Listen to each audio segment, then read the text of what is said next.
Değerli arkadaşlar, 3. günümüzün 2. oturumunda yine beraberiz. Şu ana kadarki edindiğimiz izlenimler içerisinde, yapılan sunumlar içerisinde hep şunu özetleyecek olursak, karşımıza öz eleştiri anlamında ve bu öz eleştiriyi kırmak adına karşımıza şöyle bir sonuç çıkıyor.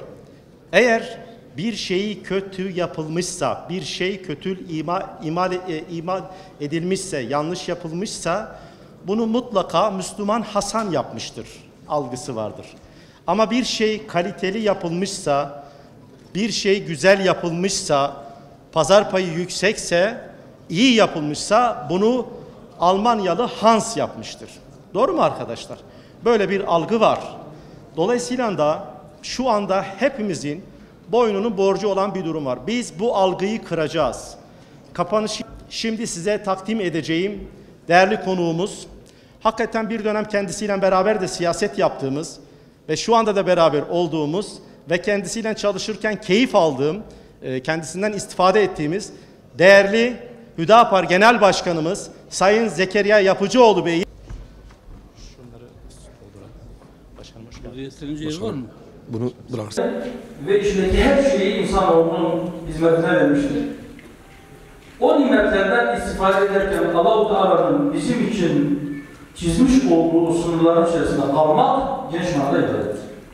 İnsanlar için sadece dar manada ibadet olarak isimlendirebileceğimiz namazı, orucu, haccı ve zekatı mı farz kılmıştır? Sadece birilerinin iddia ettiği gibi din sadece Allah ve kul arasındaki ilişkiyi mi düzenler?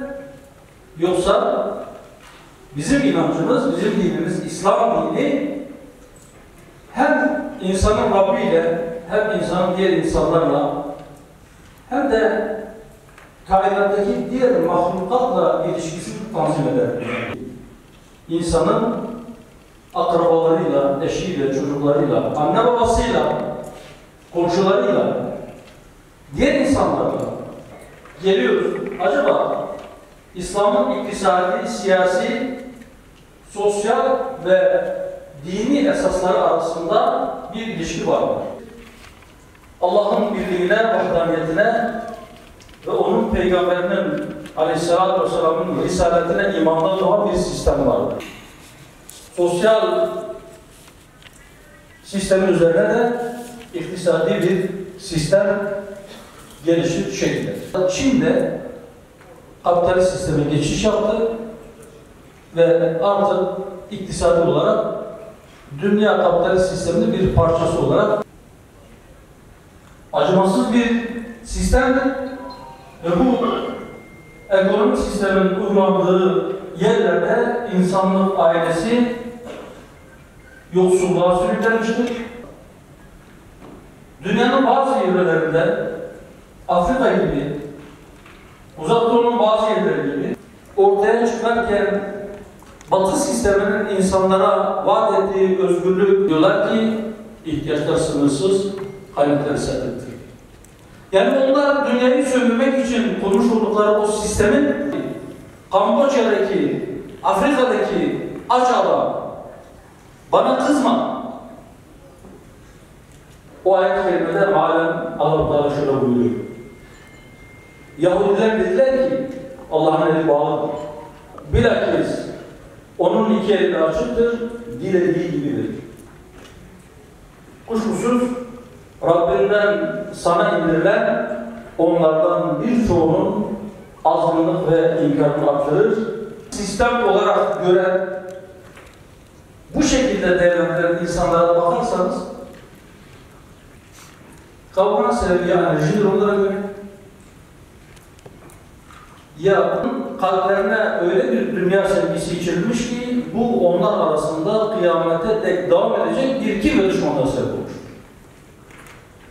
Ve o doyumsuz ihtirasların peşinden insanı sürükleyen, başka bir köşesinde fazladan yiyen ya da onu stoplayan birisi vardır.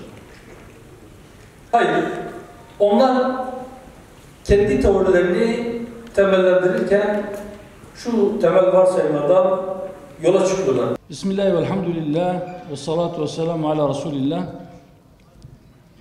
Allah'ın selamı, rahmeti, bereketi hepinizin üzerine olsun. Rabbim bu toplantınızı hayırlara, hayırlı kazançlara, bereketli kazançlara vesile kılsın inşallah. Rabbim hepimizi hakkı hak bilip ona tabi olanlardan, batılı da iyice tanıyıp ondan kaçınanlardan eylesin. Değerli dostlar, inşallah bize ayrılan süre içerisinde iktisat siyasetimiz ya da İslam'ın iktisat anlayışı nedir?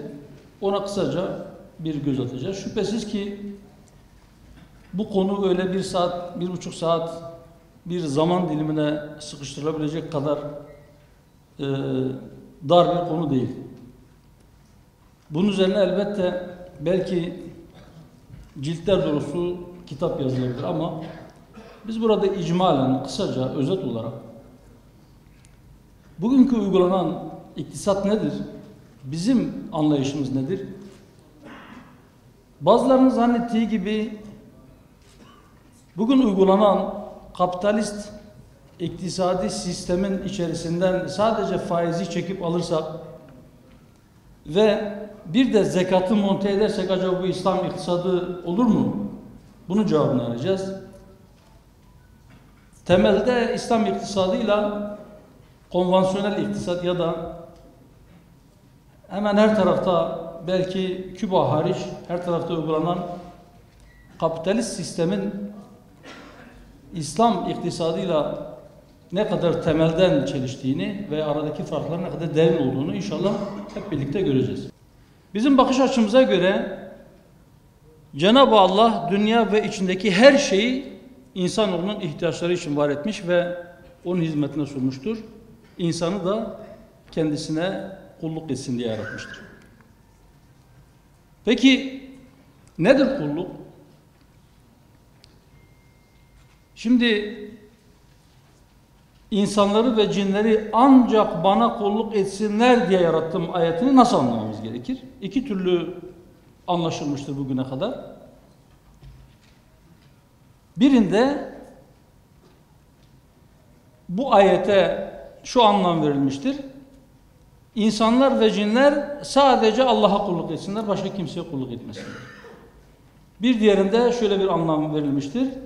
İnsanlar ve cinler sadece kulluk etsinler, kulluktan başka bir şey yapmasınlar diye anlaşılmıştır. Aslında her iki anlam da o ayetten çıkar. Her ikisi de doğrudur. Peki o zaman bizim şu soruyu sormamız lazım. İnsanoğlu zayıf yaratılmıştır. Yemek yemeye ihtiyaç hisseder, uyumaya ihtiyaç hisseder, yorulur. Kendi şahsi ihtiyaçları vardır. Yemek yedikten sonra bir müddet vücutta o hazmedildikten sonra onu dışarı çıkarmazsa çok ciddi sıkıntılar yaşar. Hasılı kelam, kendi hayatını devam ettirebilmesi, idame ettirebilmesi için insanoğlunun fıtri bazı ihtiyaçları vardır. Öyleyse nasıl olacak mesela insan sadece ibadetle meşgul olacaktır? İşte biz geniş manada ibadeti şöyle tarif edebiliriz. Allah-u Teala'nın bize sunmuş olduğu o nimetler, hani dedik ya, dünyayı ve içindeki her şeyi insanoğlunun hizmetine vermiştir. O nimetlerden istifade ederken Allah-u Teala'nın bizim için çizmiş olduğu sınırların içerisinde kalmak geniş manada ibadettir. Buradan yola çıkarak şunu da söyleyebiliriz. Allah tarafından insanoğlu için sınırları çizilmiş hiçbir alan din dışı değildir, seküler değildir. Peki birilerinin iddia ettiği gibi Allah-u Teala insanlar için sadece dar manada ibadet olarak isimlendirebileceğimiz namazı, orucu, haccı ve zekatı mı farz kılmıştır? Sadece birilerinin iddia ettiği gibi din sadece Allah ve kul arasındaki ilişkiyi mi düzenler? Yoksa bizim inancımız, bizim dinimiz, İslam dini hem insanın Rabbi ile hem insanın diğer insanlarla hem de kainattaki diğer mahlukatla ilişkisini de tanzim eder mi, düzenler mi? Bunun cevabı elbette hepiniz takdir edersiniz ki ikinci söylediğimdir. Yani İslam sadece insanın Rabbi ile olan ilişkisini değil, insanın akrabalarıyla, eşiyle, çocuklarıyla, anne babasıyla, komşularıyla, diğer insanlarla, hatta hayvanlarla, eşya ile olan ilişkisini, kainata bakış açısını da tanzim eder. O alanlara da müdahale eder. Öyleyse buradan yola çıkarak diyebiliriz ki insanı ilgilendiren, insana dair hiçbir şey dinin tanzim ettiği alanın dışında değildir. O alanın sınırlarının dışında çıkmaz. Buradan şöyle bir soruya geliyoruz. Acaba İslam'ın iktisadi, siyasi, sosyal ve dini esasları arasında bir ilişki var mıdır? Bu soruyu Allame Mevdudi sorup ve yine kendisi çok güzel bir şekilde cevaplandırmıştır. Onun kelimesine dokunmadan sadece tercüme edilmiş halini şu şekilde verebiliriz. Allah'ın birliğine, vahdaniyetine ve onun peygamberinin aleyhissalatü vesselamın risaletine imandan doğan bir sistem vardır. Tevhid sistemi. Bu imani sistemden ahlaki bir sistem doğar. Ondan da dini sistem diye tabir ettiğimiz kulluk vazifelerini, dolayısıyla ibadeti içeren bir sistem doğar. Ve bunların üzerine sosyal bir sistem oluşur. Sosyal sistemin üzerine de iktisadi bir sistem gelişir, şekillenir. Şu anda biraz önce dedik, Küba hariç sosyalist sistem diğer ülkelerin tamamında terk edildi. Çin'de bir komünist parti iktidarı var. Ama iktisadi manada Çin'de kapitalist sisteme geçiş yaptı ve artık iktisadi olarak dünya kapitalist sisteminin bir parçası olarak yerini aldı. Biz bulunduğumuz noktadan siyasi olarak meseleye şöyle yaklaşıyoruz. Parti programımızdan birkaç alıntıyla devam edelim. Diyoruz ki kapitalizm menfaati putlaştıran, kişisel çıkarı ilahlaştıran vahşi bir kültürün ürünüdür. Acımasız bir sistemdir ve bu ekonomik sistemin uygulandığı yerlerde insanlık ailesi yoksulluğa sürüklenmiştir ve hatta bu büyük insanlık ailesinin Hazreti Adem ile Havva'nın çocuklarının önemli bir kısmı açlıkla pençeleşmektedir. Bir taraftan dünyanın bazı yörelerinde Afrika gibi, Uzak Doğu'nun bazı yerleri gibi, hatta kapitalizmin merkezi olan Amerika gibi yerlerde bile kısmen insanlar sokakta yaşayıp açlık ile pençeleşiyor. Ama öbür tarafta doyumsuz ihtiras sahipleri dünyanın yeraltı ve yerüstü kaynaklarını çok hızlı bir şekilde tüketiyorlar. Peki bu vahşi sistem uygulanırken bu sistemin dayandığı temel iktisadi prensip nedir? Yani onlara göre nedir problem? Niçin insanların bir kısmı açlık ile pençeleşiyor? Niçin kapitalizmin ortaya çıkarken Batı sisteminin insanlara vaat ettiği özgürlük, refah yayılmıyor her tarafa? Herkes refahtan payını almıyor, herkes karnını doyuramıyor. Bu sistemin kurucularının en temele yerleştirdiği bir kelime vardır. O da adına kıtlık kanunu dedikleri şeydir. Nedir bu kıtlık kanunu? Diyorlar ki ihtiyaçlar sınırsız, kaynaklar ise kıttır.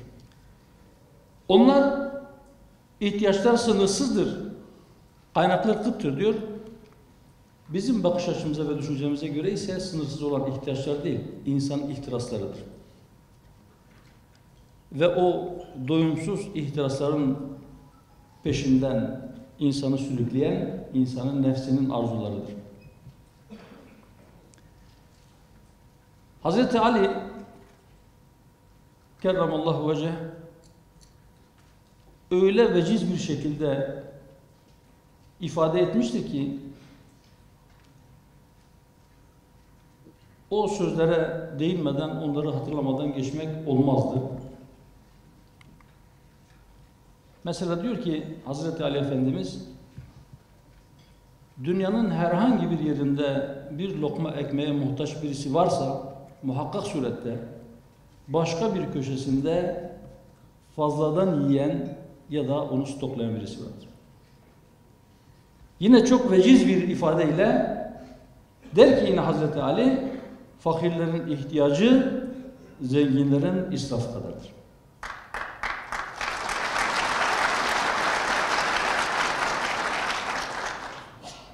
Yani aslında kaynaklar kıt değil.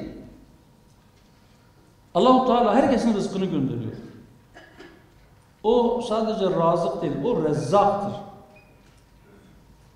Her mahlukun, rızka ihtiyaç duyan her canlının rızkını Allah-u Teala gönderiyor. Peki kapitalizmin temel varsayımı, temel kanunu dedi ki kıtlık kanunu, diyor ki ihtiyaçlar sınırsız, kaynaklar kıtlıdır. Peki sadece bu mudur? Hayır.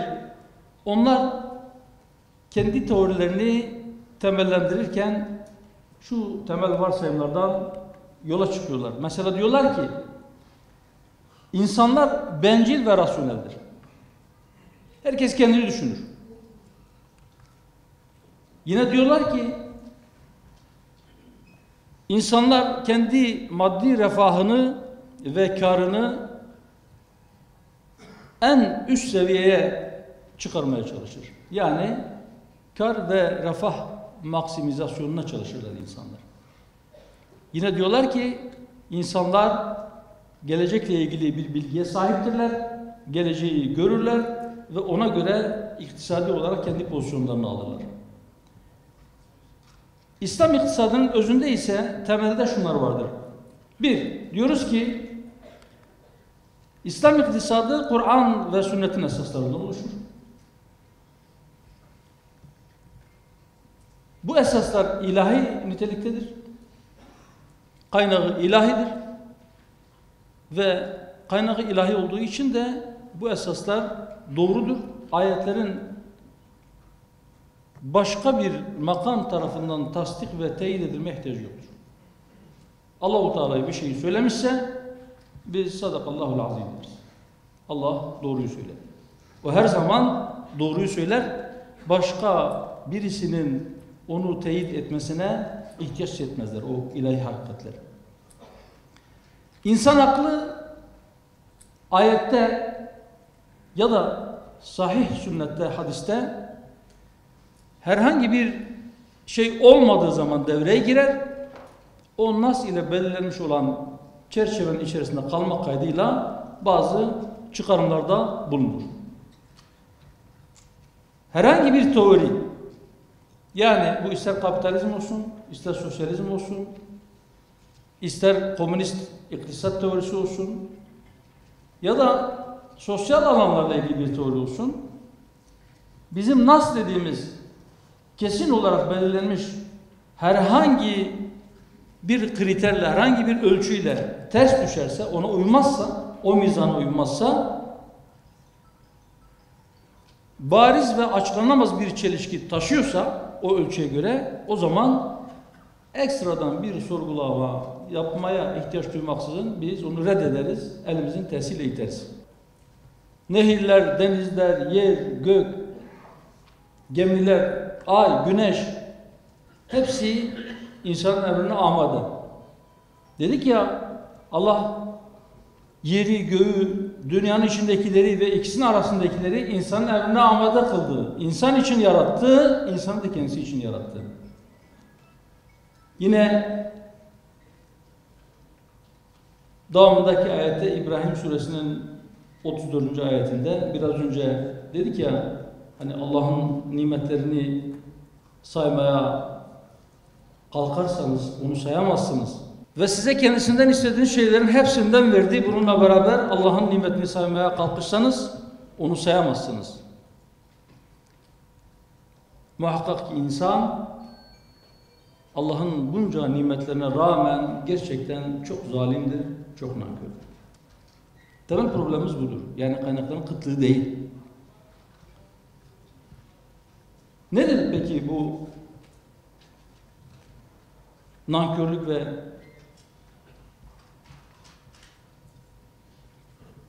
zalimlik? Yani nasıl zulmediyor? Nasıl nankörlük yapıyor? Biraz bunu açalım.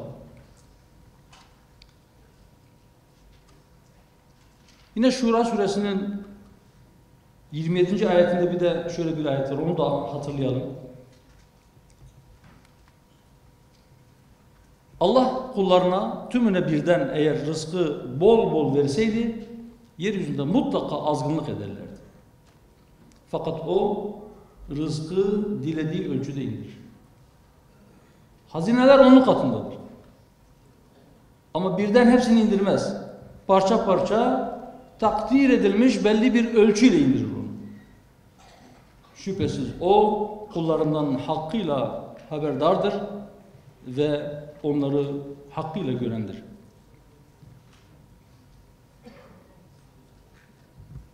Fakirlik ve kıtlık, açlık neden oluşuyor? Allah-u Teala insana istediği her şeyi vermesine, güneşi, ayı dahil insanın hizmetine vermiş olmasına rağmen niçin açlık oluşuyor? Bir kere dedik ki sınırsız olan ihtiyaçlar değil, ihtiraslardır. İnsan başkasının hakkını gasp ederek zulmeder. Dedik ya, insanoğlu zalimdir, çok zalimdir ve çok nankördür. Yine insan tabii kaynakları tam olarak işletmemek ve israf suretiyle, tembellik suretiyle nankörlük eder. Elindeki imkanları kullanmaz. Tembellik eder ya da israf eder. Böylece o nimetin kadrini bilmez, nimete karşı nankörlük eder ve çok sefer o nankörlük belki o nimetin elden çıkıp gitmesine sebep olur. İsraf kaynakları tüketir ve ihtirasları, insan ihtiraslarını körükler. O ihtiraslara teslim olmak ise kaynakların israf edilmesine ve tabiatın tahribine, zayıflara da zulmedilmesine giden bir yolu açar. Bundan başka bir sonuçta ondan beklememek gerekir. Öyleyse bunlardan yola çıkarak diyoruz ki iktisaden yapılması gereken en önemli iş nedir? İhtiraslarla mücadele etmektir.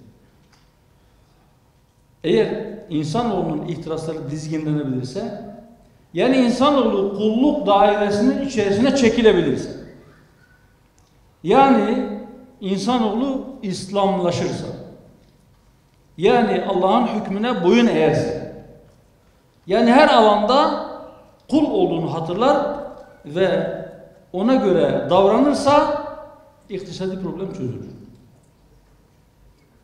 Öyle ki tarihimiz bunu bize gösteriyor. İslam'ın tam manasıyla uygulandığı dönemde zekat verilecek fakir bulunamamıştır.